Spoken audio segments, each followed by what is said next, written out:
Welcome, everybody, to today's episode of the Messiah Hour here on the Israel Sports and News Radio.com. Thank you for joining us. At any time, if you'd like to email us, you could do so at messiahhour@gmail.com. Or if you'd like to send a PayPal contribution, you can do so through my PayPal account, israelsportsradio@yahoo.com. Ever wanted to know what wisdom is, at least from a Jewish perspective? We're going to answer that question in today's episode. On the line right now, our favorite rabbi from Tzfat, the co-author of the book The World of the Ger, Rabbi David Katz. Rabbi, how you doing out there? Hey, Ari, thanks for having me back as always, and this should be quite an interesting show. Yes, indeed, because a lot of people want to know what is the secret to wisdom, how do we get wisdom, how does Judaism define wisdom? What is real? The quote from the Matrix, right? I want to use a lot of Matrix symbolism and imagery, along with other personal experiences to convey this kind of abstract thing called wisdom. I don't even know what wisdom is in the English realm. It's a strange word.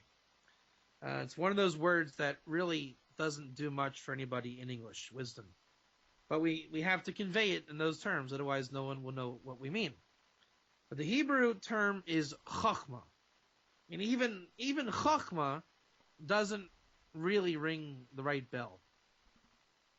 So the bottom line is there is a word called wisdom or chachma. Whatever one's inclination or thoughts are towards it are probably wrong, or at least limited. And I'll define it for you like this. Even in the realm of philosophy and mystical thinking, even amongst friends, just kind of what-ifing each other, there's always that thing that everyone's describing, but they can't put their finger on, right? They feel like they want something, not quite physical, but spiritual. But what is spiritual? It is the thing that we're all talking about, describing, yearning for, the missing element in our lives, right? And in any aspect of our personality, we want more, to become something greater than we already are, to basically all transcendent properties. For all intents and purposes, that's wisdom, which in Hebrew is chachma. Again, it's like the Matrix kind of symbolism, right? It's everywhere. It's all the time. We want it. We don't know how to get it. Spirituality promises it. No one seems to have delivered. We're convinced maybe it's beyond us. And the good news about it is it's very real. It can be received by anybody. And the messianic days are when that knowledge will be widespread in the world, and everybody will be living lives, fulfilled lives of wisdom. So what do we do in the meantime? I mean, we want Mashiach right now. We want him, if not now, then tomorrow, etc. But he's not here right now. How do we handle things in the meantime? For that, the Torah was given at Mount Sinai. Right? There was always wisdom from the time of the creation of Adam. And wisdom was the challenge to come by. Nothing's changed. But with the advent of Sinai, the Israelite nation, for today's Jewish people, they received the Torah at Sinai, which, for what the Torah really is in those terms, is the tradition, the wisdom tradition. And the Jewish people have kept that tradition alive for a long time. And again, for what it's worth, simply learning Torah, and then with an asterisk by it, the right way, that's always the hard part. But if you learn Torah the right way, you will receive wisdom, and you will live that fulfilled lifestyle that you've always wanted to live. Okay, but there are people that learn Torah all the time and don't necessarily seem to have wisdom. I mean, you talk about, let's say, these people that are busted with all these terrible crimes, the rabbi that looks at people in the mikveh, the rabbi who's busted in New York for sexual perversion, molestation. I mean, they're learning Torah, so apparently what they're doing is not right. And how is that if they're learning Torah and getting wisdom? Every I hate to use this word profession, but every profession has its experts, and every profession has its used car salesman. And in Torah terms, there's something called halacha, which is, let's just call it ritual for the sake of this interview. And then there's the wisdom. Now, to go one step even deeper in that, let's assume that there are those who do ritual without any type of emotion or feeling. We can imagine those people, right? Just from basic, what do you call it, finger pointing, right? Or just experience. We experience people that do it through motions and not That's emotion. exactly. And then there's wisdom, which let's say is the thrust behind the ritual. So there's, as a kid, I didn't know what Orthodox Judaism was. I thought it was really, really, really, really, really like lighting your menorah.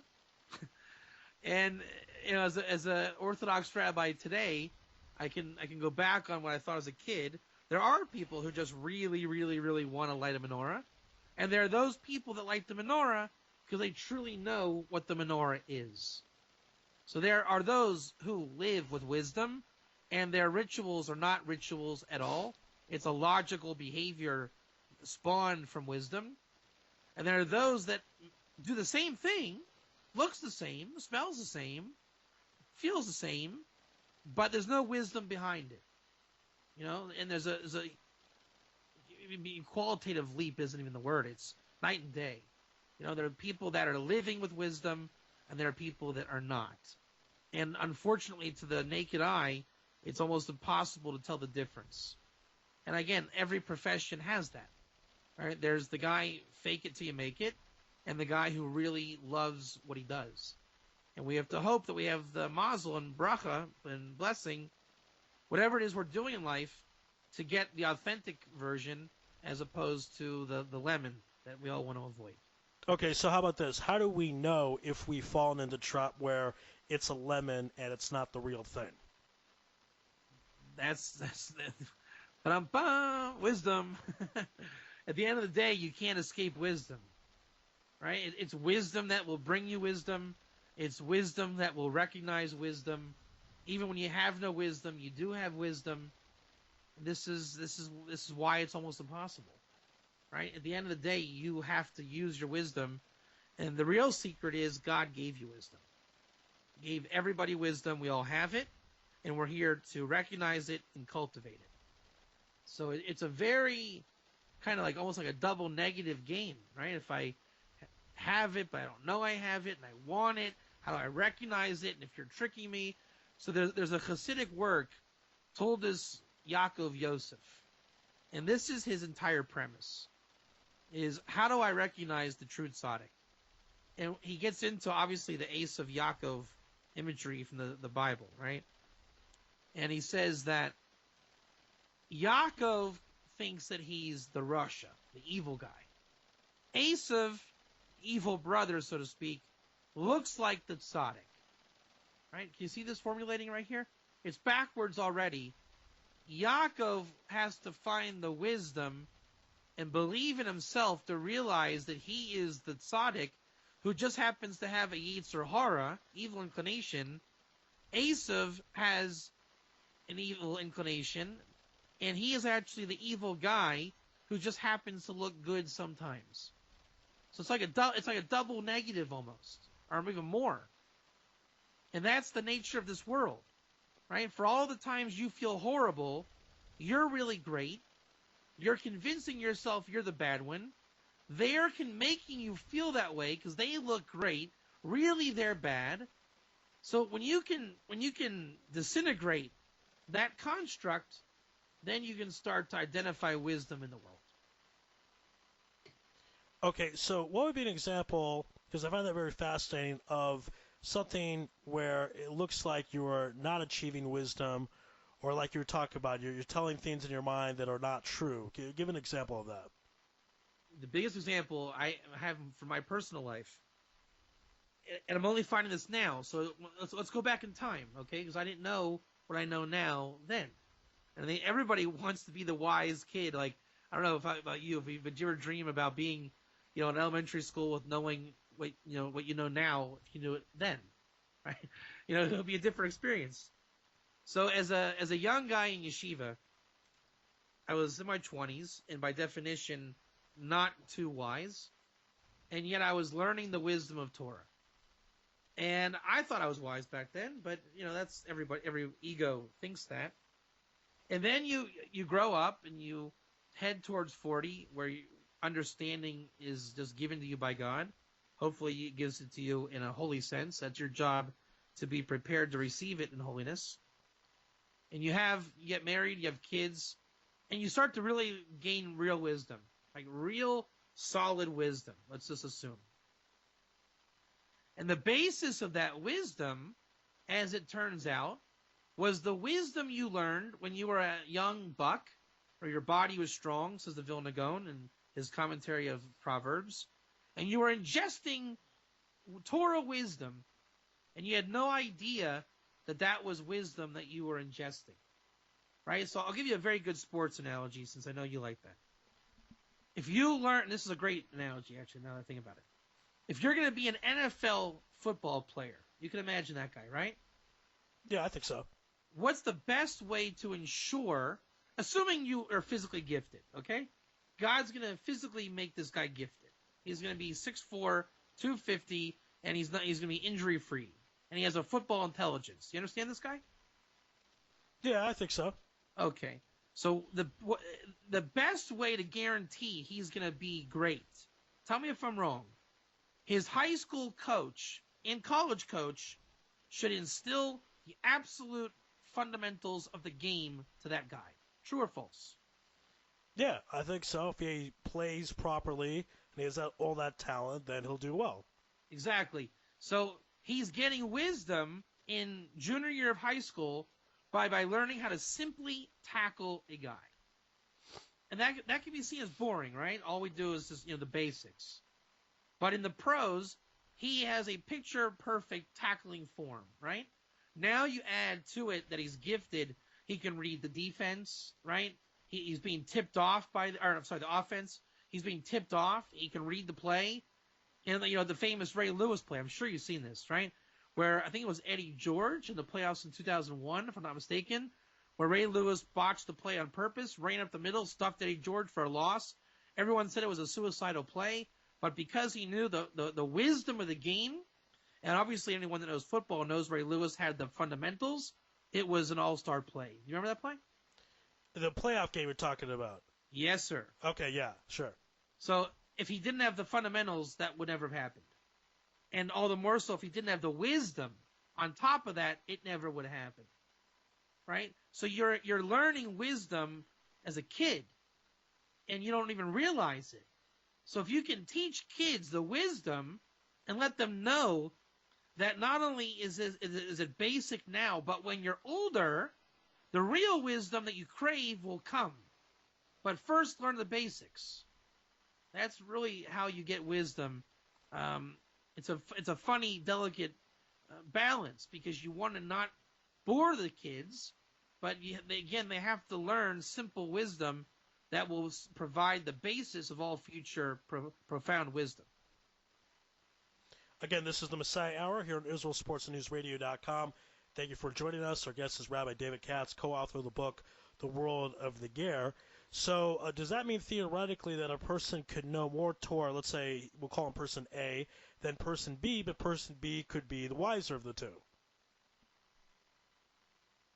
I'm trying to think. That's an interesting.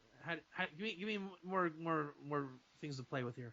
Person A's learned Torah 20 years. Person B maybe has learned Torah 2, but he has more enthusiasm or he has more emotion. Yes, I understand now. Very good. So there's, I don't know A and B. Let me just use my own words. There's Bob and Bill. Okay, sorry, just for my own head. Sure. Bob has been learning for 30 years. He's a Pashut guy, simple. He didn't learn the fundamentals very strong as a kid, right? He went through the motions in school. He didn't do bad, but he never had the need to achieve and to really make profound strides in his life. He wanted to get married more than learn. He wanted to maybe work. He wanted to be in the world. He wants vacations with his wife and kids. He wants to be a good human being, okay? And he learns every day. He's learned for 30 years. He's done a lot of amazing things. But the extraction of wisdom was not on his mind. Then you have Bill. And Bill was your your guy that really wanted to achieve, and he took the fundamentals very serious, right? He bought the fundamental building block books in yeshiva. You know, how to understand Tosfos, how to read Rashi, dictionaries, looking every word up. A lot of the secrets in Torah, if you can believe this or not, come from just realizing that no one's going to open the books to find out. So a lot of the secrets are, they tell you where they are, but they put it in a way that you have to get up and open up the book, and no one wants to do that. And if you have that kind of motivation, and you let's say you open up the books, you're not just content with, all right, I kind of get it, then you move on, but you really open the books. By the time you're ready to really, really receive wisdom in a fraction of the time, you've gained so much breadth of wisdom in the basics. Now there can be kind of like a download of wisdom for every word of Torah you learn, and thus it's exponential growth from that moment on. So 30 years to one guy, and then let's say 15 years for another, it could end up being, a really sobering experience for the man with tenure, as opposed to what they call in yeshiva the Eloi, someone who has profound wisdom, in a way that's not common amongst scholars. Do you think it's all possible that when you have someone who's the younger person, and maybe he figures something out, as opposed to someone with more experience, more knowledge, that has anything to do with reincarnation? Because maybe the guy who appears younger really isn't younger. He learned more Torah in a previous life. Is that at all possible? You impressed me, Ari Louis. You know that? Thank you very much. I appreciate it. You really impressed me. All right. I gave a shiur about 2-3 weeks ago, and it talks about in the generation of Mashiach. The Arizal talks about this in Shar Gilgulim, right? Book of Reincarnations. That in the end time, when Mashiach comes, with the soul of Moses impregnated into his soul, and what's called the revelation of Eliyahu will come to him, which is the ability to speak the Torah of Moses in this man who was chosen to be the Messiah. And he's going to come back with the generation of the wilderness that died in the wilderness. And it says they're going to be dominated by their wives. And that generation will, through their reincarnations, have developed tremendous wisdom. Really profound wisdom. And in the end, all that wisdom will be taken away from them, and they're not gonna understand. It's like, I'll just kind of a stupid analogy. I don't know if it's exactly true, but it can sound true. I love wrestling. I wrestled on the high school team, and I wasn't that good. I was good, but I wasn't, college worthy of wrestling, Division I or anything. But I still am a fan to this day, and I'm like saying to myself, oh, I could have done this and I could have that. Based on what? I achieved nothing as a wrestler, nothing substantial. Yet I have the chutzpah like I'm some kind of wrestler, right? So it's the same thing with these guys. They feel that they have an entitlement to wisdom somehow. But then what they do is, for the Mashiach and those that represent the Mashiach team, let's say, the entire generation is dedicated to giving over their wisdom that they don't really have, but yet they're able to teach wisdom to the generation that is redemption. Do you see how that answers your question? They don't have wisdom, but they can somehow impart it over to the redemption, and it's because in their reincarnations they had it, God took it away at the end, and only lets them feel like they have it, just so they can give it over, basically, to the Messiah. Okay, so I guess, is that part of the whole situation where things are going to appear upside down, a fuk, if you will, that you would have that situation occur before the Mashiach comes? I think so, because, those guys, basically, again, let's use myself as an analogy. I think it fits, right? If you had me describe the perfect wrestler, you would probably get a distorted image, because I'm not a great wrestler, right? If, my prototype wrestler wouldn't be accurate. But if you were to watch, let's say, the real thing as a surprise of, hey, there's really NCAA wrestling out there, Rabbi Katz, you would see that those guys are nothing like me, right? So you'd be surprised. You'd say that, well, I thought he knew everything. The way he talked, and he sounded like he knows it. And then you see I'm a bit overweight at my age, right? I don't exactly look like I'm fit for the mat. And these guys, you'd see they are fit for the mat. So it'd be shocking. Same thing here. Those that proclaim to have the wisdom present it in a certain way, and those with the wisdom would be different. And I think sports is a great tool, right? I think this is the classic problem of the coach and the athlete. The problem of the athlete is that he has to receive wisdom from the coach, and oftentimes the coach has a beer belly. He's an older guy. Very hard to believe that he has wisdom because he can't do on the mat what you can do. And I think the real special gift in sports is your Tom Brady, Bill Belichick, right? Brady believes that Belichick understands what Brady sees on the field. That's why they're great. If you don't have that relationship, that trust from someone that really doesn't have the same wisdom as the athlete, yet he's imparting it, then it's going to be a failure. I think, again, sports is a perfect analogy as we see how it translates over very clearly. Again, this is the Messiah Hour here on IsraelSportsNewsRadio.com. Thank you for joining us. If you want to send a financial contribution, you can do so through my PayPal account, IsraelSportsRadio@Yahoo.com. Again, that's IsraelSportsRadio@Yahoo.com. My guest is Rabbi David Katz, co-author of The World of the Ger. Does that also fit with the concept, let's say, I'll say something a little out there, but most psychologists are a little nuts, but their job is to help people become sane. So is that same type of transformation where a guy can't play so well, but he knows what to say to the player to help them win? I don't like the Patriots analogy. I'm a little upset at the Patriots right now, but in general, I get what you're talking about, the whole Belichick to Brady thing. In general, the coach can't really play anymore, but he somehow knows what the players should do if they're a team that wins. So I want to go with the psychologist analogy, or there is also the saying, those who don't know can't teach, but, I don't want to offend you because I know you teach classes and you know what you're doing. But you get what I'm saying. Is this part of the whole same concept? The psychologist who's crazy and he's self-diagnosing, I'm just working this out, right? Yeah, he's self-diagnosing. And the guy who goes I would say in an altruistic world, right? It would have to be really altruistic, right? The guy's nuts, and he went into psychology to know why he's nuts. Actually, I'll give you another muscle, and it's better if I give you the analogy. You saw What About Bob, I'm sure, correct? Maybe a long time ago. I have to refresh my memory. So Bill Murray is your classic nut job, right? He's wacky. And he goes to his psychiatrist is on vacation, and he goes to see Richard Dreyfuss. Richard Dreyfuss is very normal, very accomplished, just wrote a book called Baby Steps, and he meets Bob. And Bob is psychotically nuts, right? Walking down the street telling himself, I feel good, I feel great, I feel wonderful, right?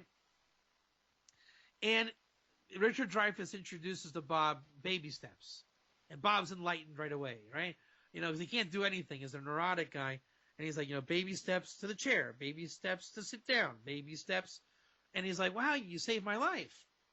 Now, as the story develops, Richard Dreyfuss is being stalked by Bob. And eventually, by the end, Richard Dreyfuss ends up in a mental home. And Bob is a world-class psychiatrist who invented death therapy, which he got from Richard Dreyfuss, who tried to kill Bob, right? So there's it's the ultimate thing. Bob was nuts, and Richard Dreyfuss was normal. But you see from the story, Dreyfuss became a psychiatrist only to correct his own neurosis. And Bob was actually never neurotic. He just society led him to believe he was neurotic. So as Dreyfuss was helping him, Bob was able to realize that he was sane. I want to say the same thing here. If someone's crazy and they figure out their own medication, their own sanity, then the person who's actually not fundamentally flawed can be healed by the person by the very virtue that he's simply looking to shed demons that are not essential to him. Does that make sense to you? All right, is it kind of like, and we'll bring up Shlomo Melech a little later in far as some of the things he said, because he, of course, was called the wisest man ever to live, but one of the things he could never figure out was the red heifer and that whole ritual. And what's interesting about that is the guy who purifies other people, then he himself becomes contaminated. Is that the same line of reason of what you're talking about? I think so. I'll use King Solomon as a good example. His thing is, everybody, ladies and gentlemen, I went for wisdom. I failed, but I open every door for you in my failings. And the Messiah will come with the 10th red heifer, and he will not need to be the failure that I was, but he can simply receive the wisdom that I found. Right? So Solomon's undoing was in his greatness. But somebody else will then receive that, and they don't need to trip up like he did. Right? So a lot of times men who become successful at the expense of, let's say, their family, right?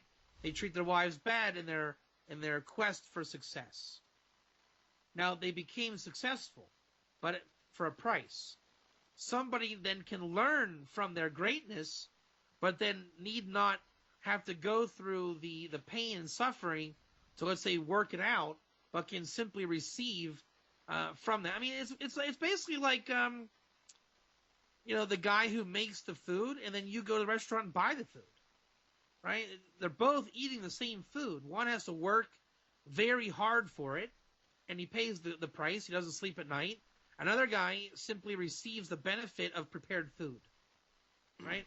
So he doesn't have the same issues as the one who feels the need to work on it in this world. All right, now let's talk a little more about something Shlomo Melech said.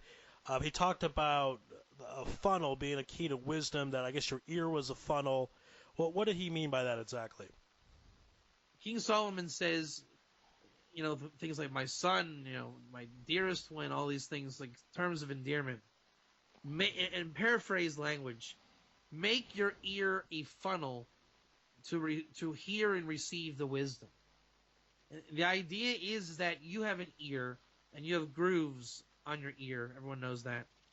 And it's also known that if you put it, like you cup your hand on your ear, you hear better. Like everyone probably learned that in the 3rd grade. But the idea is that your ear really is a funnel. Right? God created you with wisdom. Again, you're created with wisdom. And all day long, reality is funneling into your ears. And if you would just recognize that wisdom, by definition, is a funnel shape, you would become wise. Right? But you freak out.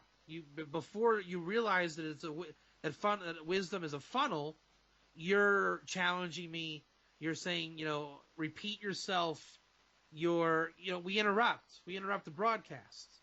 If you had let God just broadcast and realize nothing is lost and everything is only gained, you would receive everything. And you will receive everything, but you would be aware of receiving everything, because wisdom is a funnel and everything is wisdom. Okay, so nothing is lost. That idea is getting more and more popular even among the non-Jewish world. You have the videos like The Secret, those type of things. But is that actually true? I mean, if I lose a $100 bill, don't I lose the $100 bill? I don't gain $100 if I drop the $100 bill, or it comes out of my pocket or whatever, or do I somehow gain it later on? You would have to. I can't answer that for you. You would have to know why you lost that $100 bill. And you have to meditate on you. You have to know yourself through that. You would come to understand what it is that you did, why you do it. Will you continue to do it? Will you change from that? And all of that process is your dynamic. Right? My problems are not your problems. But from your problems, then you can begin to grow from your problems. You see what I'm saying? Your problems are setting up an even greater redemption of your own wisdom, right? The fact that you lost $100 was a setup to a greater coup in wisdom. And that sounds preposterous. But I'm not you, so I can't answer how that works for you. That's why we're saying at the beginning of the broadcast, we can't put our finger on it. So once you describe to me, I can't relate to you. And once I tell you my wisdom issue, you can't relate to me. I don't lose $100 bills. You do. But then, you hear my problems about how I lock my keys in my car. You say, what kind of idiot does that? Right?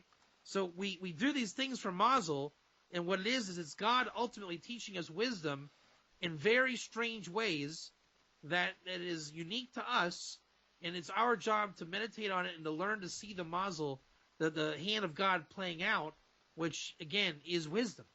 And then to learn from that wisdom and realize everything is a wisdom experience. Well, is that the whole a door doesn't close on another one opening? Or are you talking about something that's a little bit different? Because the way you said it, a person has to have the wisdom to understand he can gain from a loss. While the other way, it sounds like that automatically happens even if there is not wisdom involved. Let me give a very clear example, okay? Every morning I take my daughter to kindergarten. And I pull into this community, and to come out of the community, I have to make a right-hand turn to a merge lane that enters the flow of traffic. I know I've already lost 90% of you, but please listen. It is worth it. Every morning, if you're not paying attention, you're going to be stuck in that lane, honking like an animal, praying that somebody lets you in. We all know road rage, right?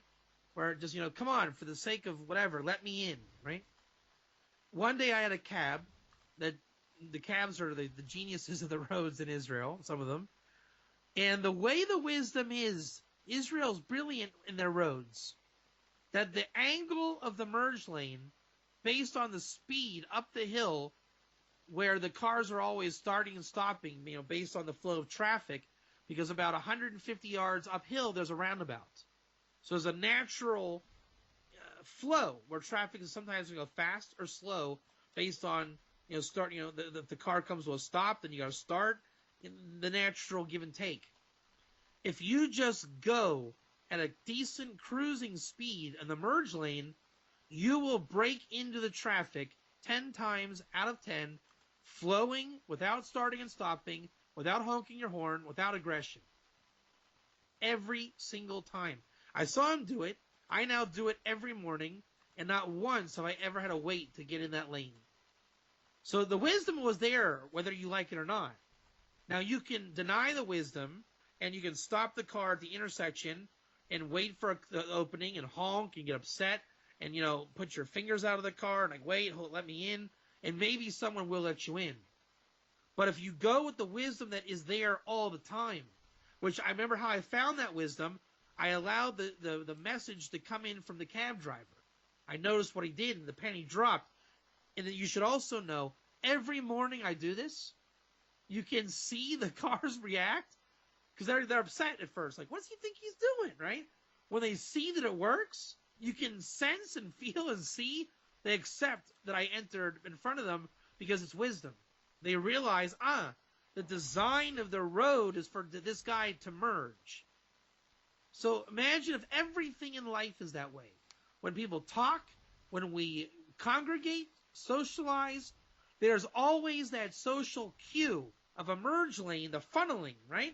It's always there, and we just trip over it. But if we would let it funnel, you basically would have a seamless life experience from this stage to the next stage, all day long, every day, never grinding the friction, but a well-lubricated life of just, easing in and out of traffic, so to speak. So, is that the goal, that it should be seamless, it should be easy? A lot of people think that these things are supposed to be hard, and that if it's not hard, there's a problem. So what about that aspect? How much effort, or should there be a hard amount of effort involved? This is the thing. How did I get the wisdom of the traffic thing? I stumbled on that merge for 3 years. 3 years of nearly punching people out, either me at them or them at me, for cutting them off and honking the horn. Only after really breaking my head over this, God gives it in a gift, I realized what the cab driver did. And I never take a cab. I drive every morning. So one random day I take the cab, God says, hey, Davo, check this out. It's like, wow, where did that come from? So the idea is that in Torah, the blessings of wisdom and understanding only come from what's called a melus haTorah, breaking your head and severely toiling in Torah. Once you toil, and it might take years, that's when you break in, and then God, you're a vessel worthy of the wisdom. Then when you have the wisdom, it's not easy all the time, but you can begin to realize how life gets easier. So now you go to the bank and you're upset because why is everyone cut in front of me? But you didn't realize, there's a number system at the bank. If you would just, get into the system, the wisdom, you wouldn't have to fight for your spot in line. When your friend Bob talks to you, you always have to get a finger in edgewise. You don't realize that Bob gives you a cue how to get in every time. There's always a pause in a queue to enter as if lubricated rather than, really grinding it out and friction, which leads to animosity and, honking the proverbial horn. So is the initial toil, is that somewhat like the concept of one paying their dues? That's it. That's that 20-year-old guy in yeshiva, doesn't know what he's doing. Right? He's getting the wisdom and discipline, but doesn't realize it. I was getting the wisdom and discipline by every day getting frustrated on this merge lane. I was saying, can't you guys just let me in? And the answer is no. Because one day, David Katz, you're going to realize the wisdom of the merge lane. And that is just one example of infinite wisdom. Everything is the merge lane. So the more you break your head, you're paying your dues. And if you really care about, I don't want to upset people, I just want to get to my destination. If your heart is right, you're not in it to just, cut someone off. God will give you the wisdom. He will open your eyes to the light of this world. And it's profound and even exciting. I went to driving school last week, and it was Gehenna. And I'm beating my head against the wall. This is horrible. And then I realized, what are you upset about? You have to be here for 6 hours, and you're not getting out of this, or they'll take your license. So you know what? You might as well do yourself a favor and open up the book and read it, since they went to the trouble of giving you an English manual this time. So I did it. I get inside, and I was saying, okay, don't treat it like it's Gehenna. Treat it like it's wisdom. Lo and behold, I connected to the wisdom in the book.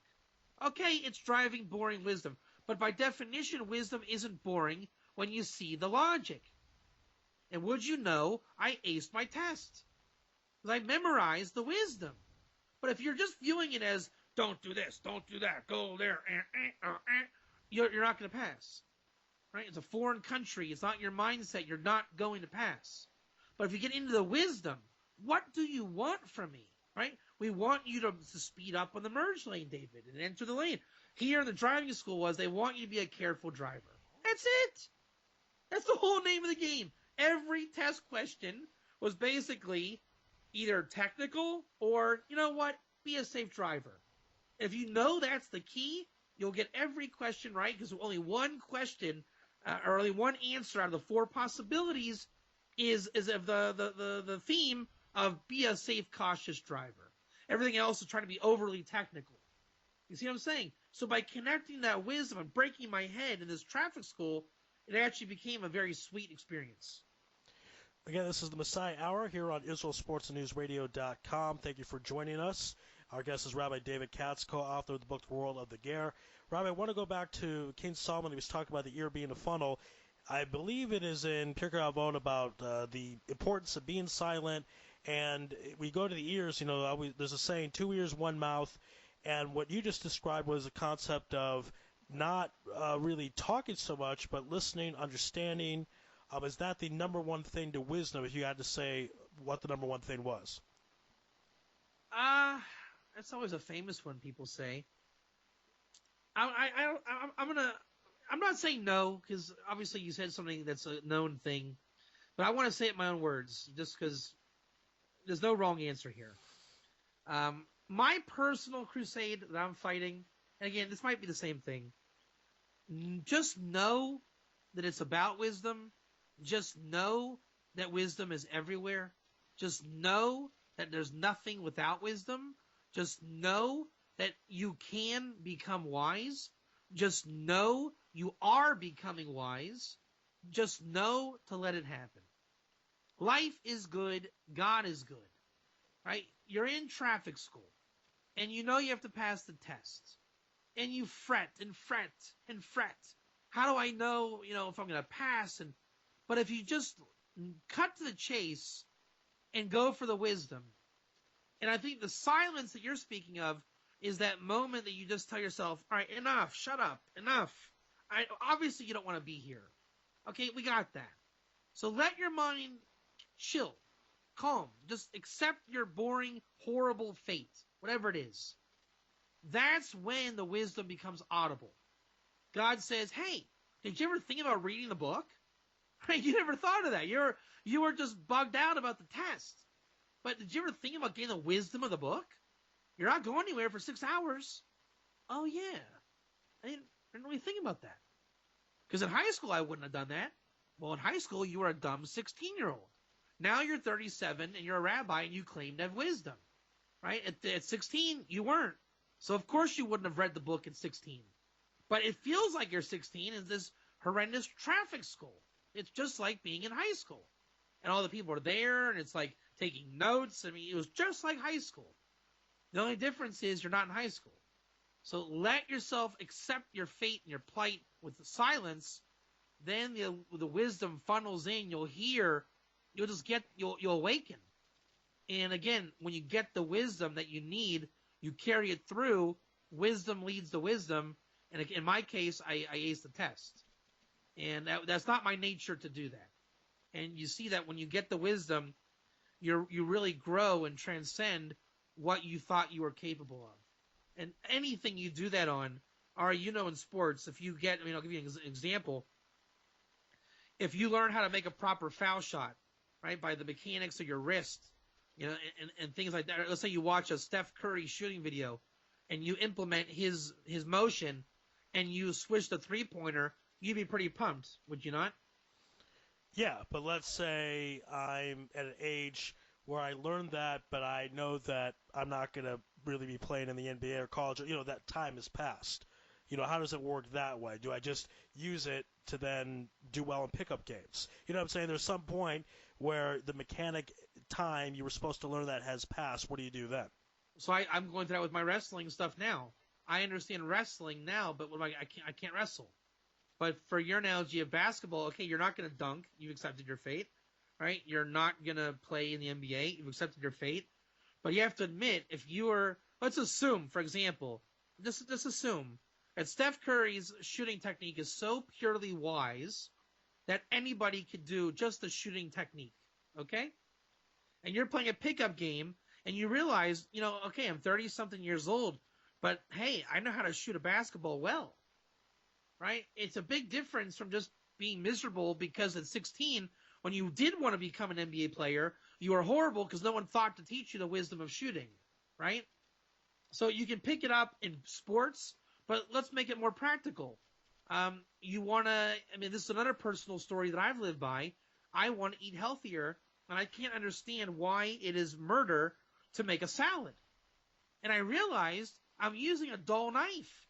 No one ever told me you have to have a sharp knife. Long story short, I went out and bought a really expensive sharp knife for the kitchen, and now making salad is fun. Because there's a big difference between a dull knife where you hack away at a tomato versus a sharp knife. It's doom, doom, doom, and you're done. Half the time, it's a pleasurable experience. Making a basket in basketball is fun. Wrestling. I have a wrestling partner that I wrestle with sometimes in our sports league here.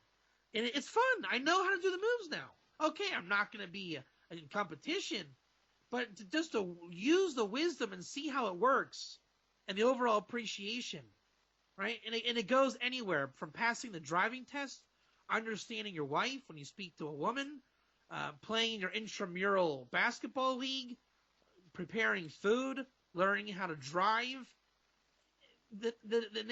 For me also becoming an audiophile.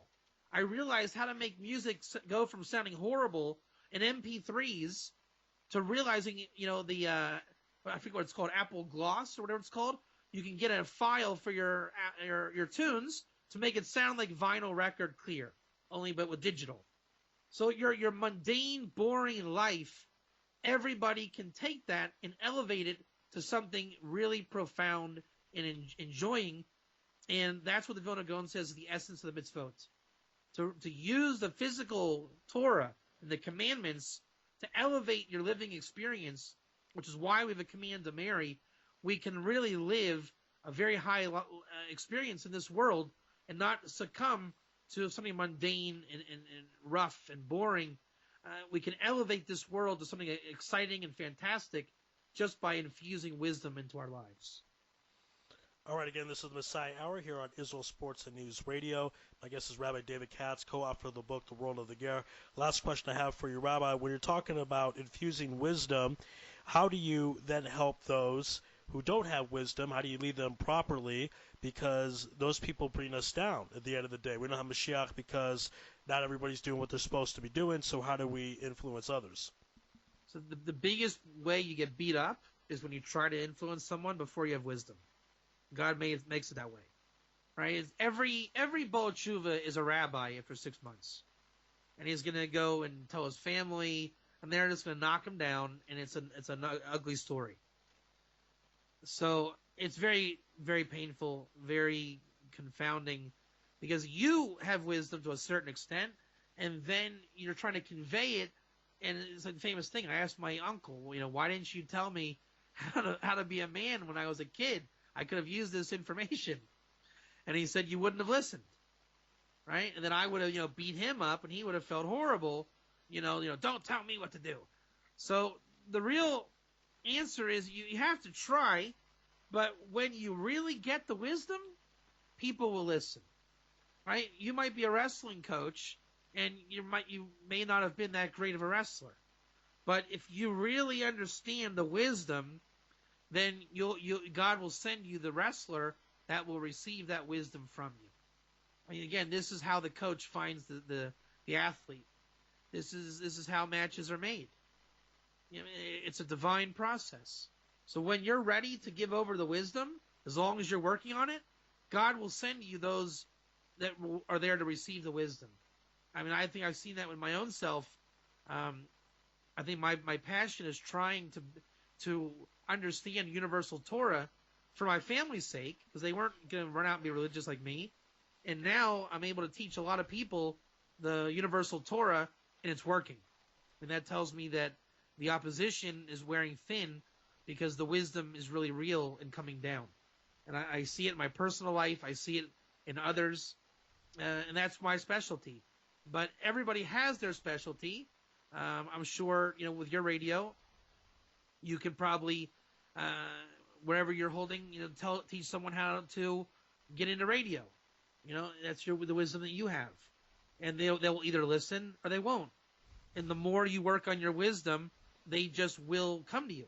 I mean, this is how you get that kind of guru feel, like in business, the guy that, the old the emperor in Star Wars, you know what I mean? Just there's always the guy that knows stuff. Even if it's the guy at McDonald's who's been there for 5 years and knows how the stores run. Whatever genre, there's always the guy who paid his dues who's able to convey the wisdom. And it's a beautiful thing when you see it happening. I'll close on this note. A friend of mine owns a Domino's pizza shop in America. And he's a creative guy. And he said every pizza shop suffers because of the pepperoni. Right? It takes forever to put the pepperoni right on the pizza. And it slows down the entire operation. So my friend Sean understood that he's the owner.